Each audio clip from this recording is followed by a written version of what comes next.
kalau kita lihat ya, cukup mengejutkan atau justru tidak terkejut nih dengan adanya operasi tangkap tangan yang dilakukan oleh KPK terhadap salah satu calon gubernur, salah satu paslon di Bengkulu, petahana lagi.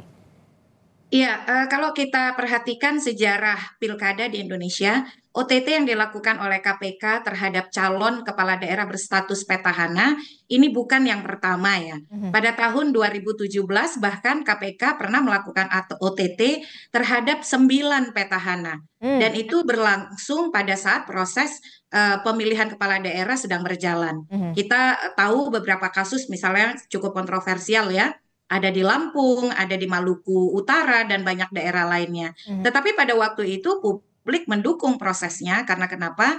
Ya, KPK mampu meyakinkan bahwa ini memang proses hukum yang harus dilakukan dalam rangka penegakan penegakan hukum atas tindak pidana korupsi.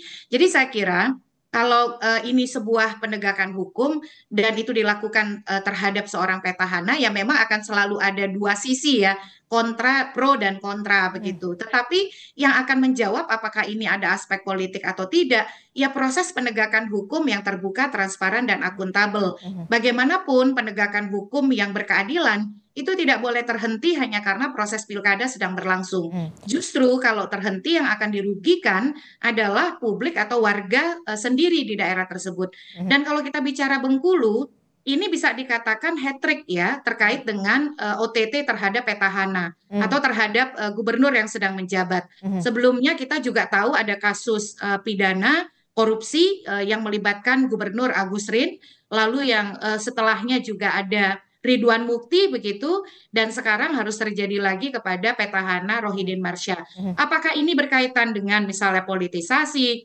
kontestasi pilkada? Mhm. Itu kan asumsi-asumsi Mhm. yang kita hanya bisa menjawab melalui proses penegakan hukum. Oleh karena itu ya yang harus dilakukan oleh semua pihak adalah mengikuti proses penegakan hukum ini, Mhm. dan KPK tentu saja perlu terbuka, transparan dan akuntabel dalam setiap prosesnya. Oke. Dan kita sudah punya instrumen untuk dari sisi hukum pilkada dan hukum pemilunya ya, apa yang harus dilakukan kalau seorang calon Mhm. berstatus sebagai tersangka.